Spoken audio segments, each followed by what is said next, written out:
So I'm Kelly Wolfe. I've been working in UK higher education for going on 15 years now, and worked across all different kinds of student administration roles and been managing for most of that time.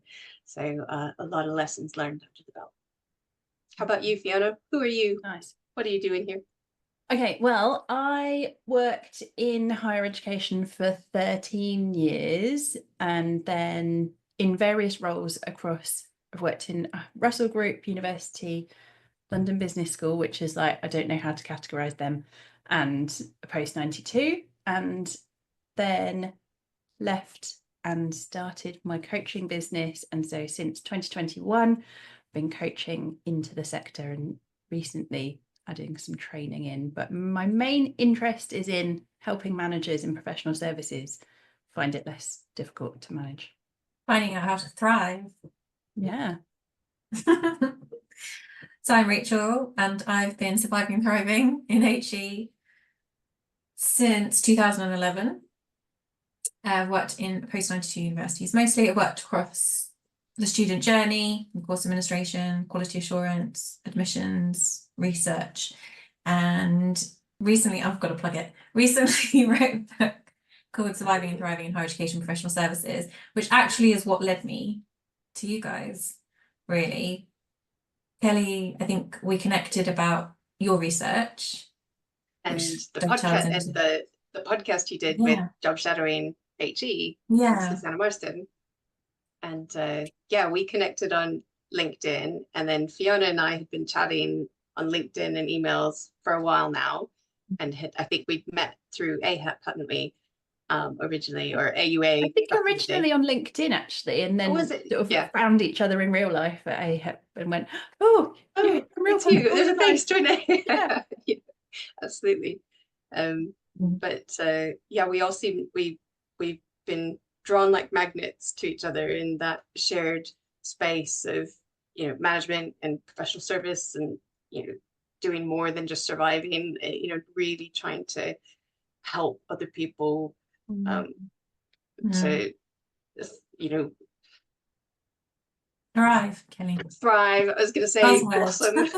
You know, to support other people, you know, to go beyond their you know, what they think their boundaries are, and help people really find that, you know, that you can have a satisfying career in HE, and it's worth doing.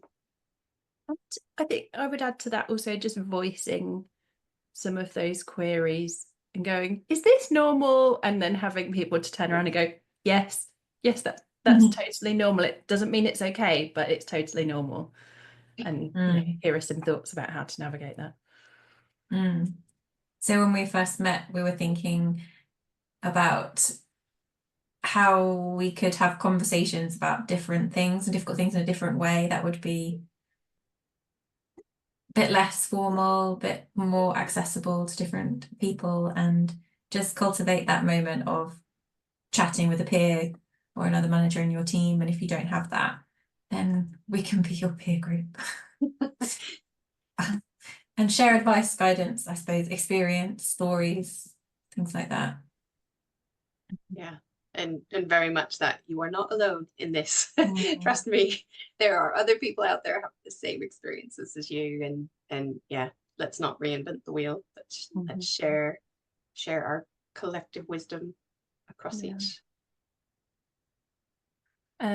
I think important to state as well, we're all here as individuals and not representing our, well, I don't have an institution, but I shall endeavour not to name any institutions in the story that I might recount.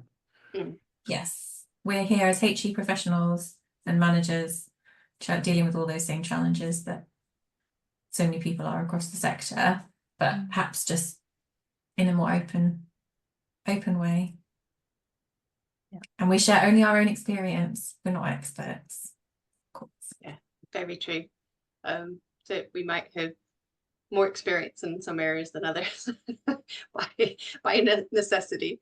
But the yeah, but it's funny, as you move from institution to institution, you realize that and you talk with friends and other employers, you realize that we're all facing a lot of the same challenges, and you know, this isn't just you or your institution. That a lot of things we're all struggling to find the best way forward, and some people having more success than others. And yeah, it's not on any one institution. A lot of these are sector problems, and they are wicked problems for a reason, because there's no obvious solution, and so we're just doing the best we can. And if you've not worked in more than one institution, you can sometimes think like maybe it's just my institution, or maybe it's just my department or my director or whatever. And then, but if you move or you talk to people from other institutions, you realize there's a huge amount of commonality amongst the challenges that people are dealing with. Institutions have different structures and models that they use, but there's much more that's the same than there's different, I think. And that's really important to understand, because you can sometimes then get stuck in your head like, well, no one can help because it's, or understand because it's this particular institution and really niche to that institution, that I'm sure it isn't. But we also probably should put a glossary at the end of each of these chats. We've talked about AUA, AF and post-92s. Put it in the caption. Captions. Yeah. Post-92 was a polytechnic that turned into a university in 1992. There you go. Sure. Yeah. If you didn't know, now you know. Yeah. And I think along with the tea break is that moment of like relief, a break from the stress, put the kettle on, have a chat with us, grab your cuppa, and away we go. Have a laugh and commiserate, and maybe get some ideas while the kettle's boiling, and there we go. All right, folks, thanks for listening, and tune in next time when we'll be talking about all the things no one tells you that you need to know when you become a manager.